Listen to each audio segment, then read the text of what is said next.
एक बार गौतम बुद्ध अपने आश्रम में अपने सभी शिष्यों को शिक्षा दे रहे थे कि दुनिया की सबसे तेज छुरी हमारी जबान है और दुनिया के सबसे खतरनाक हथियार हमारे शब्द है, जो बिना किसी का खून बहाए लोगों को अंदर ही अंदर मार सकते हैं। हमारे शब्द हमारी ताकत हो सकते हैं, लेकिन यह हमारी सबसे बड़ी कमजोरी भी हो सकते हैं अगर हमें नहीं पता कि कब, कहां और क्या और कितना बोलना है।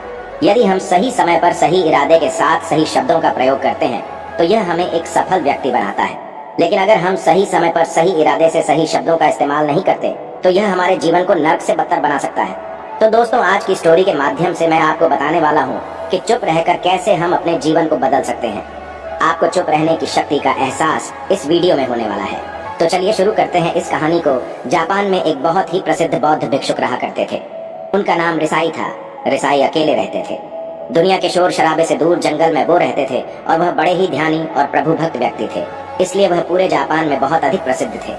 एक दिन एक राजकुमार रिसाई के पास आया और बोला, हे प्रिय भिक्षु, मैं हमेशा थका हुआ, निराश और परेशान महसूस करता हूँ। मेरा मन बहुत अशांत रहता है। हालांकि मेरे पास सब कुछ है, दौलत, शोहरत, सुख सुविधाएं जो हर व्यक्ति चाहता है या पाने की इच्छा करता है, लेकिन फिर भी मेरे अंदर इतनी अशांति और चिंता क्यों है? रिसाई ने उसकी बात बहुत ही ध्यान पूर्वक सुनी और कुछ सोचने के बाद कहा, तुम इस प्रश्न का उत्तर जानते हो, बस तुमने कभी इस प्रश्न को हल करने की कोशिश नहीं की है। रिसाई ने आगे कहा, मैं एक रिसर्च करना चाहता हूँ, क्या तुम मेरा साथ उसमें दोगे?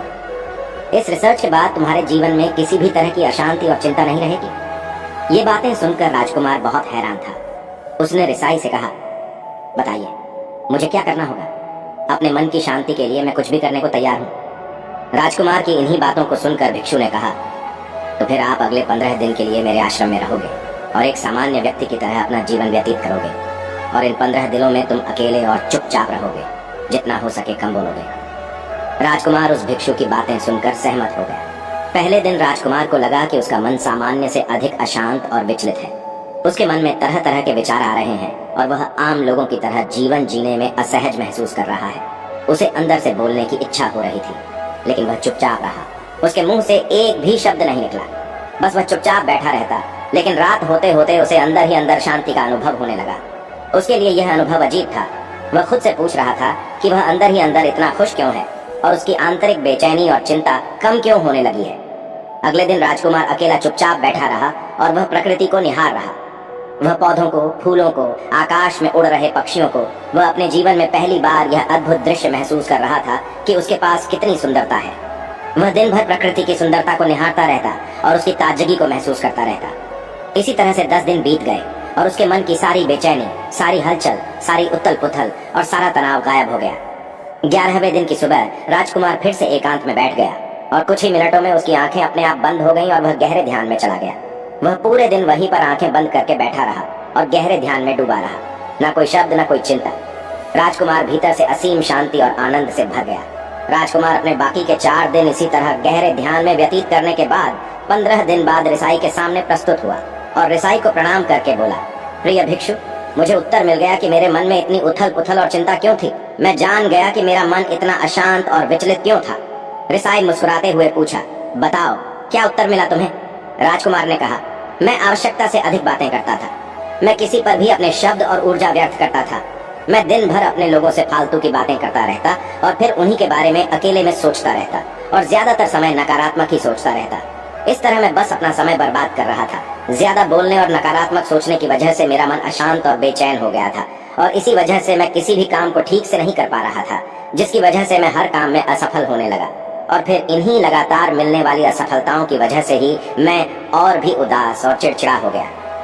इन्हीं सभी चीजों की वजह से मेरा जीवन नष्ट हो रहा था।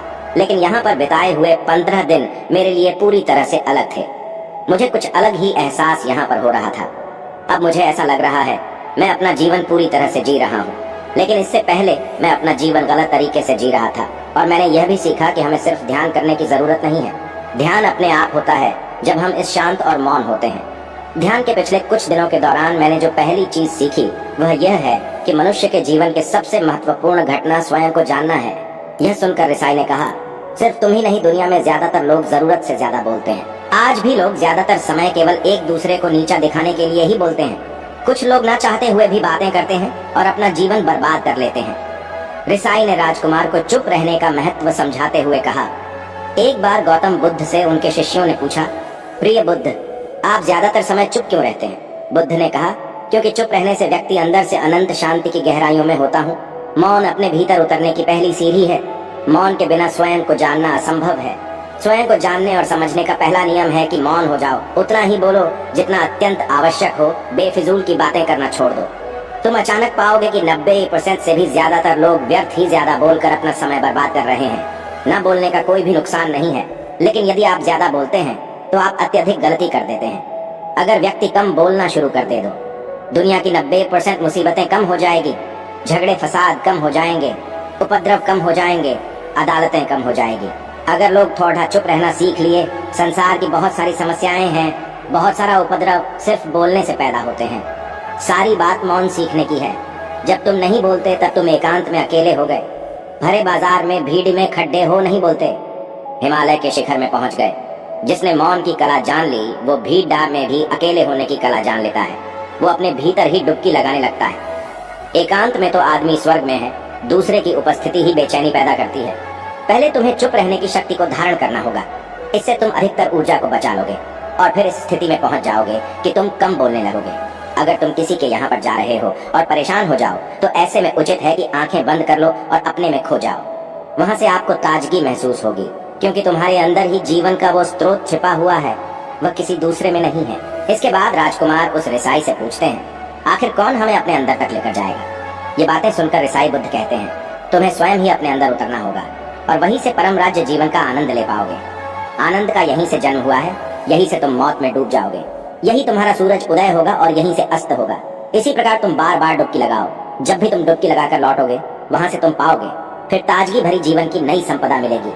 इस नई शक्ति के जन्म होने से तुम्हारी थकान गई, उदासी गई, चिंता गई। जैसे कोई स्नान करके लौटता है तो शरीर शीतल हो जाता है, शांत हो जाता है। ऐसे ही जब कोई भीतर से साफ होकर वापस आता है, मौन में स्नान करके लौटता है, तो समस्त अस्तित्व, समस्त व्यक्तित्व शांत और मौन हो जाता है, आनंदित हो जाता है।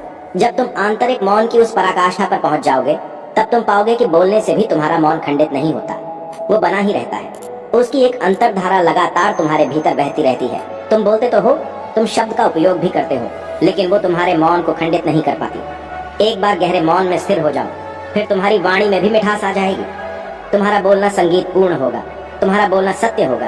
तुम बोलोगे तो दूसरों पर भी शीतलता छा जाएगी। जैसे ही तुम अंदर से चुप होते हो, तुम इतने शक्तिशाली होने लगते हो कि समाज की निर्भरता तुम छोड़ने लगते हो और तुम्हारे जीवन में एक मस्ती आती है जो केवल दीवानों के जीवन में होती है। तुम्हारे चेहरे पर एक नई रौनक आ जाती है, तुम्हारी आंखें किसी अमृत के समान हो जाती हैं और तुम अनंत शांति के समुद्र में डूबने लगते हो। इतना कहकर भिक्षु रिझाई ने अपनी बात खत्म की और वो मौन में चले गए। राजकुमार उनका धन्यवाद कर अपने महल में चला गया। दोस्तों, आपने भी अनुभव किया होगा कि बहुत ज्यादा बात करने से दिमाग अशांत हो जाता है, जिससे हम अपने दिमाग पर नियंत्रण खो देते हैं और साथ ही अपना ध्यान भी खो देते हैं। जो लोग बहुत ज्यादा बोलते हैं उनके पास किसी एक काम पर ध्यान केंद्रित करने की काबिलियत नहीं होती। वो अपने किसी भी लक्ष्य पर पूरी तरह से केंद्रित नहीं कर पाते। अगर हमारा दिमाग एक जगह केंद्रित नहीं है तो हम जीवन की सच्चाई नहीं समझ पाते और ना ही मनचाही सफलता कभी हासिल कर पाएंगे। इसके अलावा भी आपने देखा होगा कि जो लोग अधिक बोलते हैं वो अक्सर लोगों के बीच हंसी का पात्र बन जाते हैं, और जो लोग कम बोलते हैं और अपनी बात पर कायम रहते हैं उन्हें लोगों से सम्मान मिलता है। लोग उनकी बातों को सुनते हैं और उन पर भरोसा भी करते हैं।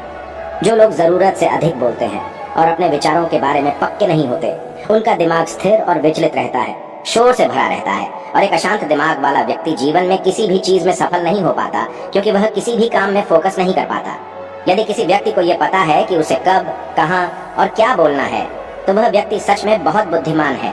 और ऐसा व्यक्ति जहां भी जाता है उसका व्यक्तित्व आकर्षण का केंद्र बन जाता है और वह जो कुछ भी करता है उसमें सफल अवश्य होता है। अगर हम किसी महान और सफल व्यक्ति के व्यक्तित्व को गहराई से देखें तो पाएंगे कि वो कम बोलते हैं और कम से कम शब्दों में अपनी बात खत्म कर देते हैं।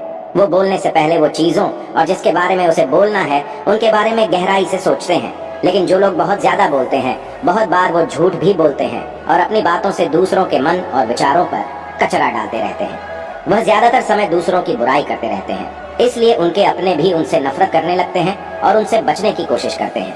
हमारे भारतीय उपनिषदों में कहा गया है कि हमारे शब्द वास्तविक ब्रह्म शक्ति हैं। मौन से धैर्य आता है, धैर्य से ध्यान और ध्यान से हम अपने जीवन के बारे में जागरूक हो जाते हैं। इसलिए अगर हम ज्यादा बात करते हैं तो हम मौन को खो देते हैं, जो मन की शांति का पहला स्तंभ है। दोस्तों, आज से हम भी चुप रहने का अभ्यास अवश्य करेंगे। आज से हम भी वही बोलेंगे जो जरूरी है, और हम कोशिश करेंगे कि कम से कम शब्दों में अपनी बात खत्म करें, और हो सके तो कोशिश करेंगे कि रोज कम से कम 30 मिनट एकांत में चुपचाप बैठेंगे। और मुझे पूरा विश्वास है कि इससे हम सबके अंदर एक सकारात्मक बदलाव जरूर आएगा। इसी के साथ इस वीडियो को खत्म करते हैं। दोस्तों, उम्मीद करता हूँ आपको इस कहानी से एक अच्छी सीख मिली होगी। ये कहानी आपको कैसी लगी हमें कमेंट बॉक्स में कमेंट करके जरूर बताएं।